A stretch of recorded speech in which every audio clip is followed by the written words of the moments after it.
I hope you're all learning and enjoying the conversations with each other. I thought it was a great panel on setting the stage, and now we're into that circle that you saw. So this is more about assessing your current portfolio, seeing where you are in terms of where you want to be, and thinking about ESG and climate risks, and then aligning, looking at investments, and there's lots of ways to do that. So that's what all the cards are about. We went through some of those ways, and you'll hear about them here, from student managed funds to engagement to ESG integration. There's a lot of ways that you can do this that work for your institution. So just going to make one comment here, and that is that we have Kaede Kawauchi here. I'm probably just speeding that up. She is our program manager and many, many other things. She is our the impact report that's on your table. It's really Kaede's report. We just kind of made a few comments and she took it from there. So she is representing Warren Wilson College today, as well as being the moderator for this panel. And we are doing a pilot program with Warren Wilson College. They wanted to do more shareholder engagement, but like many of you, they have limited resources in their endowment staff. Not all of the colleges are like Harvard and have like 13 people on their investment staff. Many have less than one person. So we're helping them do shareholder engagement, and Kaede is going to tell you a little bit about how that worked and also their portfolio. So she's playing a dual role. So with that, I'll let you take it away. Thanks, Alice. So as Alice mentioned, we'll take you through the rest of the roadmap, and this panel will be really focusing on how these sustainability strategies can be implemented in your portfolio specifically. And so we are joined by Libby, Marc, I'm not going to attempt to pronounce your last name. I failed 3 times, and Jeff. And as Alice said, I'll be playing that dual role of facilitating this panel and also talking about the Warren Wilson College who cannot be here today. So I'll jump right into questions if that's okay. And this first question is really, this question is really for all of you, but maybe we can start with Libby. And it's really about all of your university has worked to align your investment practices with your institutional mission. So can you talk a little bit about how you've done that and go into specifics about asset allocation and give 1 or 2 kind of examples of investments that you can talk about with the audience? Sure. Recently, we have been doing a lot more work with aligning our portfolio with our mission. Just for those that don't know that we do have a separate portfolio. It's the SRI portfolio. And just to put in perspective, it used to be called the Socially Responsible Portfolio, but as we developed, we changed it to the Sustainable Responsible Impact Fund to reflect what the current values and emissions of this portfolio. It's donor-driven, so that I often get the question asked, so if the donor wouldn't have given the money, where would NC State be? Great question. I don't know. It would be probably right where we are with our other fund. We have a total of $1.5 billion assets under management, so we do have a larger billion-dollar fund as well. Oh, can y'all not hear me? Okay. Okay. Oh, it's fuzzy? Okay. All right. I can talk loud too, though. It's the years of having kids. Mine are graduating from college, though. So basically, at NC State, it didn't start out with aligning the mission. I think when we first received the funds, we received $10 million first, and then it was based on a pledge, and we received the remainder of it not until the end of 2018. And it was more of, I had no idea what we were really doing. So it was all in negative screening for the most part, negative/positive screening.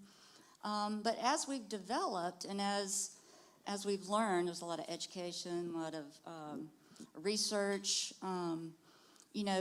We have moved more towards ESG factor integration and are now venturing in onto the impact side. I would say we also did some things backwards. We're learning. I've learned a lot through this whole process.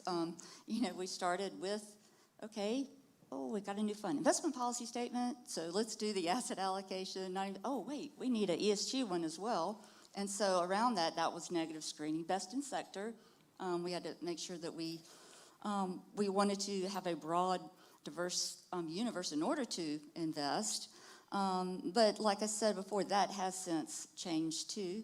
In 2018, we changed it to expand that to include some more, I guess, information and definition on how we're investing, aligning it with the mission of the university, as well as trying to align, which this is what we're still working on with the Sustainable Development Goals. And so we're at that process in the journey to really determine what is the total impact of the portfolio. From a asset allocation perspective, the target we have is about 50, is resulted in 50%, actually 75% is equity, 25% of that is allocated to privates, of which right now we only have 5% have been committed. The private side is totally impact related. 23% is fixed income and 2% is in cash. Now, of course, we have bandwidths around that.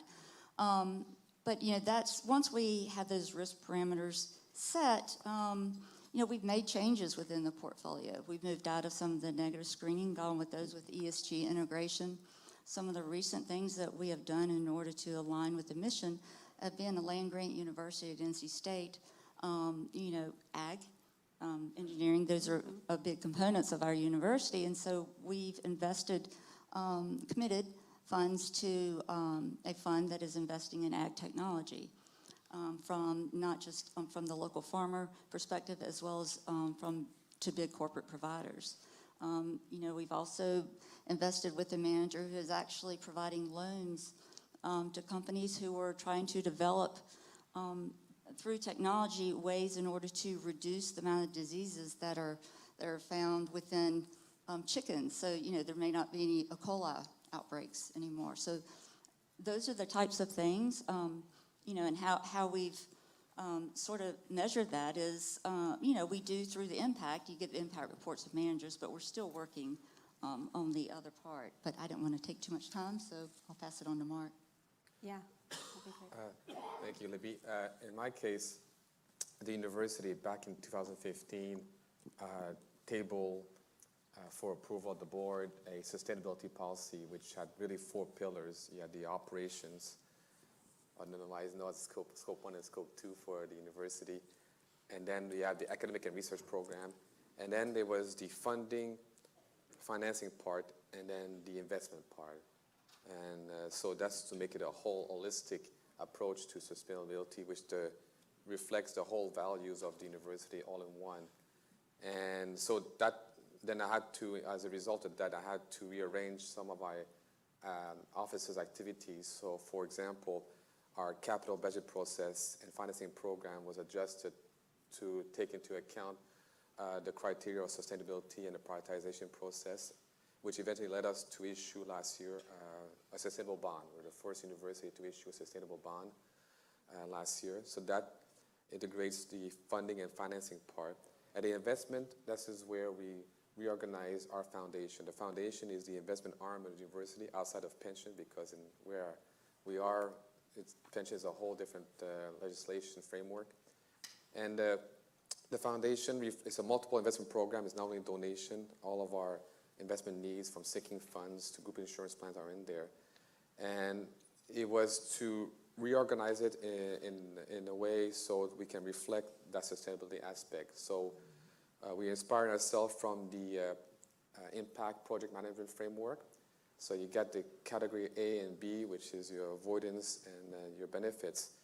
That was really focused on the responsible side. So we designed a responsible investment policy to tackle the A and B. And then we also created and designed an impact investment policy, and that took care of category C. And the impact, so it's meant to be complementary in terms of sustainability, looking at both from a governance perspective and from a solution perspective.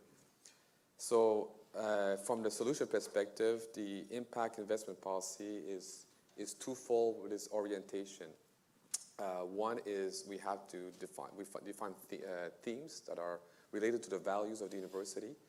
So there were 3 main themes. The first one is youth, because we're universities. So anytime we do an impact allocation, it has to be, one of them is oriented around youth. And the other one are more community-driven, respect to local or domestic benefits.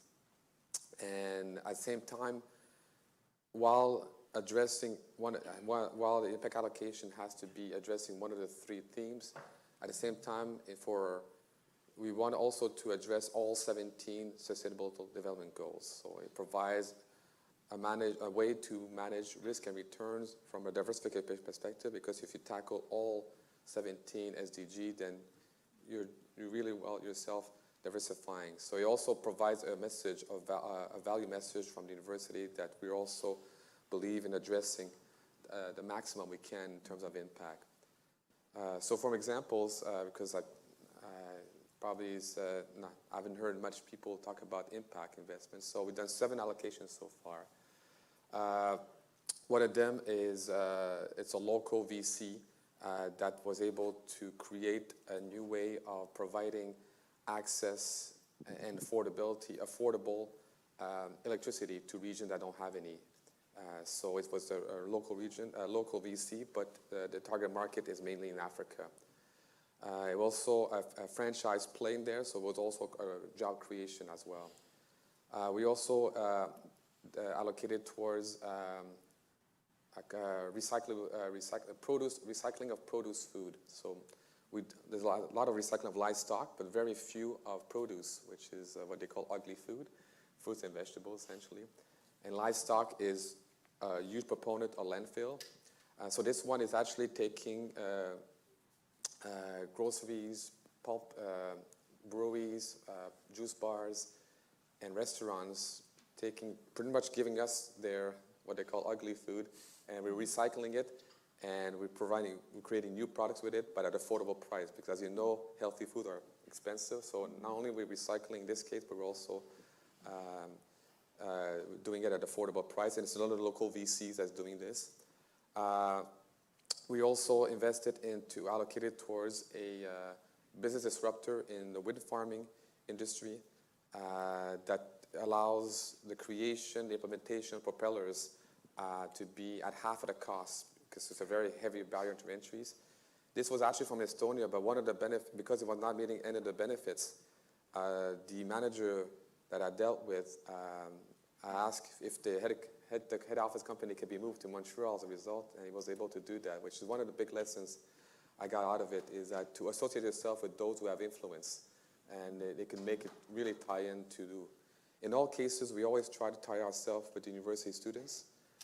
So every time I do an allocation, I ask how can our university students, even our faculty, can be involved in the companies itself. And so far, they've been able to attach internships or even research projects to it. A couple more examples before I pass it on is we also, for the youth part, because it's not obvious to find allocations for youth, we were able to get a program going for regions that simply students cannot afford to go to university. And so it's a microloan program for them to provide them access to go to university based off obviously on criteria. And we recently just invested in a land degradation fund and with a local VC that has a major part in play in it. So I'll start there. Okay, great, Jeff. What does the asset allocation look like at ASU, and can you give 1 or 2 examples? Yeah. Of investments? So I wanted to publicly thank Libby. So if you hadn't heard, Arizona State University is ranked first in innovation, as we're proud to slap on every train, bus, billboard, anything if you're ever in Tempe or if you remember from the last time you were there. So sometimes innovation is building on the shoulders of others. So when I joined ASU, we were doing a lot of good things related to sustainable investing. We had a ESG subcommittee, we had a sustainability statement, we were partnered with BlackRock. But in the investment committee, I guess I was a little frustrated at how slowly things were moving. So after being on a panel with Libby, actually, hearing about their separate pool, the light bulb went off, and we were working on a idea of a big gift. And so we started talking about, well, what if this big gift had its own pool that had a sustainability mandate, and then we're no longer having the discussions with our committee of should we be doing this, it's how do we do it. And so I think part of how we ended up getting that done really was working with stakeholders from across the university, so getting the foundation leadership involved, the president's office involved, the facilities and operations side of the university involved. So kind of from every corner, everybody started to get really excited about what this could do for us. And it somewhat took on a life of its own, and nobody then was able to back off and say, let's just put it in the main pool and not worry about it. So that was very helpful. So when we got the money, the gift agreement basically just stipulated mission alignment, which was partially my doing, but I realized after the fact that broad term was both a pro and a con. So now we got the money, now we had to define what mission alignment meant, which is really what we've been doing for the last 6 months, is trying to determine what that means. So that was really our first step was, well, what does that mean from an investment perspective? The university's charter is on a big piece of granite right outside my office, so I see that, and that's helpful, but how do you convert that and the ethos of the university into principles that guide investing? So that's part of what we did, and we tried to engage with students and faculty and staff and lots of other stakeholders to get their take on it, and that's been a really beneficial process. Ultimately, where we arrived was that, interestingly, that being a transformational catalyst was what we wanted to be. So it was less about, are we going to divest from fossil fuels, or are we going to divest from tobacco, and more about being a leader and being willing to stand up in groups like this and talk about what we've done and what our challenges have been. The other thing that I think was helpful was we ended up going down a path of not having divestment in our policy. A lot of the times when this topic would come up, especially with the committee, I think they had a very black and white view of sustainable investing and would assume that anytime we talked about ESG or any other acronym of the alphabet soup, that it was divestment. And from an academic and a principles perspective, they felt that if we started to decrease our investment universe, that it would lead to suboptimal outcomes. And from a fiduciary, they were having a hard time getting over that. So the conversations would stop. So by explicitly not having divestment language, and that somewhat ties to our charter, which is about measuring success not by who we exclude, but who we include. That we're able to draw a nice parallel between focusing on what we are going to invest in and not what we're excluding. So we're early on the journey. We started off wanting to match the risk profile of our main endowment. So that's a 70-30 stock bond investable universe. The committee wanted to start off with a public-only allocation while they got more comfortable with the private side. Again, I think the connotation in their head was that the private side might have more of a concessionary return element. So they really wanted to take a walk before they run approach to get comfortable with what those opportunities were before going in there. So we started off with 70-30 stocks and bonds. As we built our policy, we started slowly deploying into passive vehicles while we got our policy done and figuring out how we were going to do more active. And so that's where we stand today. Actually, Friday, the investment committee is hopefully going to ratify our policy statement with this mission-aligned investing language incorporated in for the school. That's amazing. And then some examples real quick. So Yeah. I do a student managed fund at ASU as well. And my students, I was just telling Nicole and Alice, are killing it this year. So they, while they figure out what stocks they wanted to buy, they came up with a couple of placeholder sustainable ETFs. And we went through the spectrum of passive and active and everything like that. And they arrived at actually a really smart approach where they wanted to have a passive core that gave them low tracking error. So they picked an iShares, DSI as the ticker. It's a best in class, but relatively low tracking error as a core. And then they put the rest of the money into ICLN, which is a clean energy ETF. And I don't know, with the current green wave or interest rates coming down and utilities crushing it there, it's up 40%. So they're killing all the other student managed funds in the university, which is really cool. That's really great. And I wanted to follow up, Libby. I think your fund is kind of further along in the journey in terms of, I think, 5 years? 5 years, okay. Would you be comfortable talking about kind of the performance that you've seen with your fund? Okay, and then Jeff and Marc, if you have anything else to add, we'd love to hear your thoughts as well.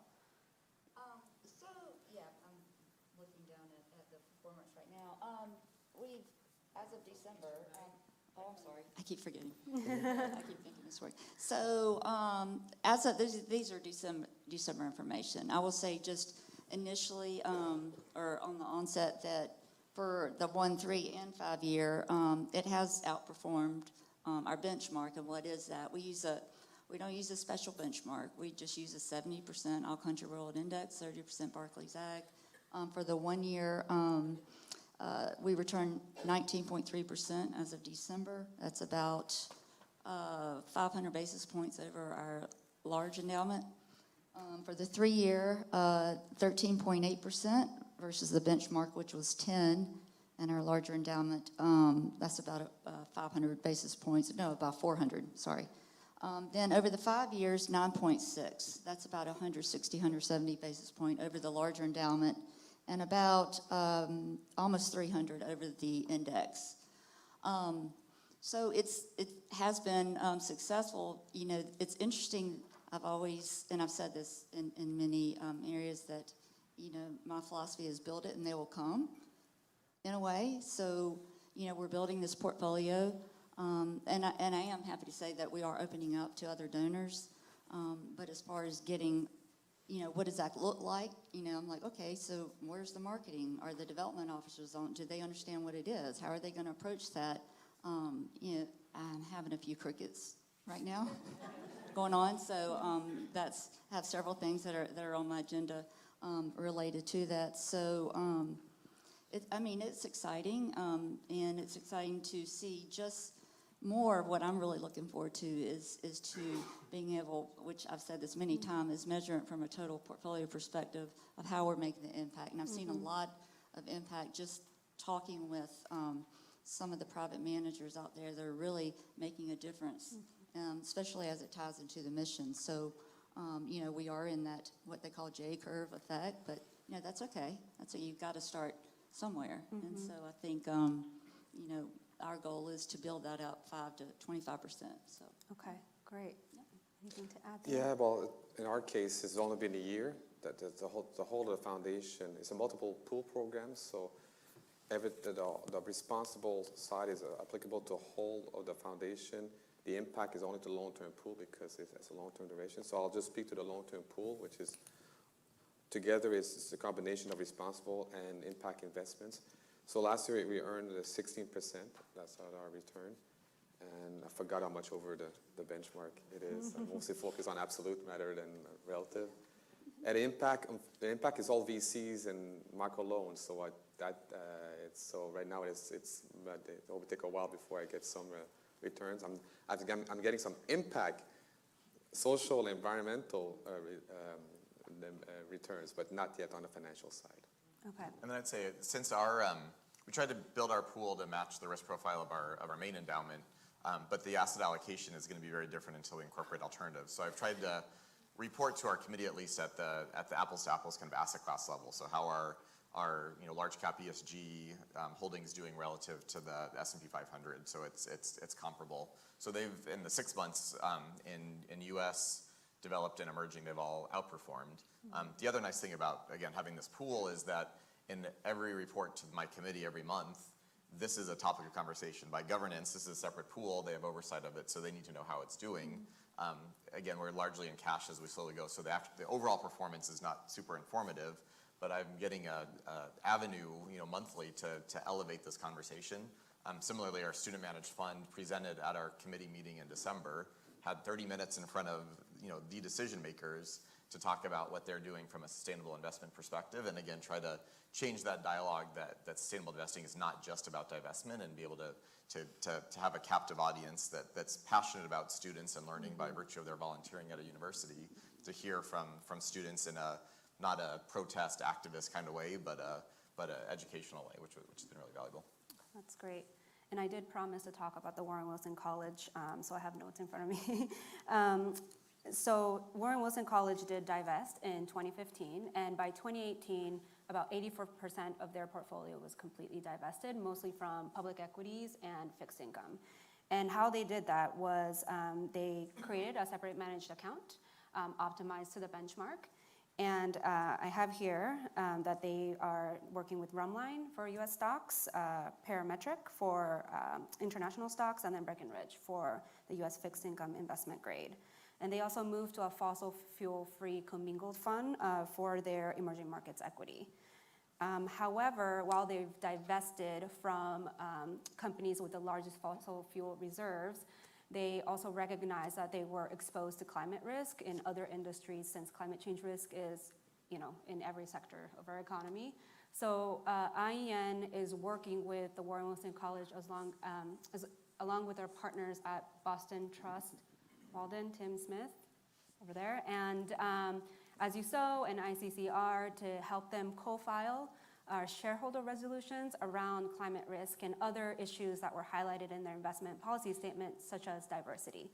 And I'm happy to announce that they co-filed 3 resolutions this year. One was with BlackRock, and that was on reviewing and assessing their proxy voting record, policies related to climate change, especially in light of the letter that the CEO of BlackRock wrote, Larry Fink. And then the second one was on Amazon, and it was calling for them to publish human rights impact assessment throughout their supply chain. And then the last one was with Alphabet, and this was on disclosing long-term corporate strategy around diversity and environmental sustainability. And we were super excited about this because there aren't that many universities kind of embracing this shareholder activism role and engaging directly with companies in which they were invested in. And I also wanted to highlight that Warren Wilson College is working with diverse managers as part of their commitment to address the fact that diverse managers manage about 1% of the tens of trillions of dollars that are managed professionally. And they told me that they have 2 managers that are women-owned right now, and another that is owned by people of color, and they're also working on adding another firm that is owned by people of color. So this is really exciting news that I wanted to share with you all. And this is kind of a transition to talk about impact, and I think all of you have touched on this as well. But the important part of our work is to think about how our investments are furthering or hindering our institutional mission. So my question is, how are you measuring and tracking this mission alignment? You mentioned the impact management project, but if you can go into more detail about some of the challenges and the solutions you found that you can share with the group, that would be helpful, and maybe we can start backwards and say, Jeff. Yeah, I mean, reporting, I think, is the big challenge that we have. We had instituted a scorecard that we used on our main pool, and it really focused mostly on the public side because the private side is so hard on the impact. I think what's measured is what's managed. So we've been trying to think about how do we go a step below ESG, MSCI ESG scores and things like that to look at things like diverse managers and PRI signatories and things like that at our manager level. We're starting to talk. The university has a good partnership with TPG. They launched the RISE Fund. They're one of the big first private equity impact funds. And they have a B Corp spin out called Y Analytics that developed impact money multiplier. So we've been talking to them about how do we standardize that to apply to our private portion of our portfolio so that we've got a measurement there. But I think we talked about SASB and TFCD in the last one, and these are all challenges that we have as a member. Right, the board doesn't have an hour to go through a big fancy book, but a lot of times the anecdotes are what's interesting. So how do you balance the two, I think, is a challenge for all of us. Yes. So my framework is still in being constructed, but it's targeted to be an integrated portfolio reporting framework, where you begin with the theory of change, and this is for both the responsible and impact side. The theory of change, so at the manager level, what are they seeking to accomplish from an impact perspective or objectives, and then you convert that to what it relates to our themes, the value of Concordia, and then how it relates then to the SDGs on that level, and then we mix it all up with the returns. So then we're able to measure. The idea is to measure from both the theory to change, the Concordia's values, the SDG, and the return, and how it all interlinks together. Then you can provide many levels of reporting. So that's why we're in the midst of building up. Yeah, I'll just, real quick, what we have been doing to date is we do produce an annual report on our fund, and we've started to highlight, the managers that we have measurable impact with. We're not quite there, as I stated before, from a total portfolio perspective, but as I was telling others, that I sort of had this idea. I was running on the treadmill, go figure. And I was like, oh, well, heck, what do? We have students, right? We have a financial analytics program at State. Why don't I actually use the students in order to have them develop a way in which, whether it be using, the SASB framework or other different types of frameworks or providers, what is the best way for us to really show the impact from a total portfolio perspective that aligns with that mission? I think there's no better way than to utilize the students to do that. So that's sort of on my to-do list. Great. And yes, time's up. We're gonna we're gonna turn it over to the room for questions. Heather, you have a mic back there someplace? Is that here? Trying to borrow yours.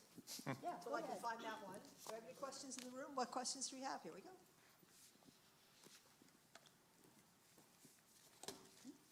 My question is for Jeff. So I work with Divested, which obviously is pro-divestment. So I'm curious if you can speak about, given the ESG criteria you have, like what your current exposure is to fossil fuel companies, and if you could just talk about your thinking about any concern about risks in bearing those investments or value misalignment and continuing to hold those. Yeah, I mean, so in our main pool, we're mostly commingled funds. We have a couple of SMAs, so we have no direct coal. We have one tar sands holding, which we're going to talk to the manager about getting rid of. But we really viewed it as a divested portfolio as an outcome, not a requirement. So our view is that if we adopt these principles and policies, that the outcome of that, of assessing and factoring in non-financial metrics, will be a portfolio that has less or no exposure to those high-risk areas, rather than mandating it. Our concern was opening the door to any kind of divestment, and then whatever the topic du jour was, we'd have students asking for us to do that. And if we had a policy that we don't divest, but we factor in these material things into our risk-reward profile, then that's an answer for everything, rather than trying to come up with a reason why we don't like Israel or don't like Palestine or don't whatever the students are picketing that week. So that's partially why we went that approach. And again, our committee has been much more supportive and open to it now that that's in the documents in black and white, and I think they don't have to worry about slipping in that direction, because that's been part of their hesitation. Other questions? Meredith Benton, I'm with the consultancy Whistle Stop Capital. I wanted to ask a question that builds from the point you made that even after you divest, you still have broad economic exposure, and then jumps on what you also said about there being another issue likely to come. And I'm wondering if there has been any thought around how do you quantify the outcome of our action was around the social or environmental issue that you care about? Yeah, and I think trying to get different stakeholders involved is important. I think giving them a voice, I think, has been a big thing, right? I mean, if students protest and we talk to them and explain these things, and again, somebody had said, I think one of the sessions, that divestment is a great, rallying activism thing, and I agree on that, and it sends a symbolic message. But again, from an investment perspective, it's not, to be blunt, it's not their money. The donors gave it from a fiduciary perspective to benefit a certain restricted cause. It's not the students' money, so it's important to them, and they're passionate about it, and that's great. So I think we need to build on that and teach them in in a governance, investment committee perspective where they can go with it. And I think sometimes the social side is maybe more material than the fossil fuel side. I mean, again, we didn't come up with a policy on coal. We don't have any coal today because economically it's become an immaterial part of the universe. Fossil fuels, energy sector went from 8% of the S&P to 3% of the. I mean, this stuff is happening on its own. So I think, again, if we're factoring in those risks, we end up with that outcome. And as long as we're giving everybody a voice to hear why we're doing what we're doing and how it's aligned, then I think that's a good place for us to be. Did you want to get in? I have your mic. Oh, no, I mean, just as far as, I can talk. Okay, talk loud. I can.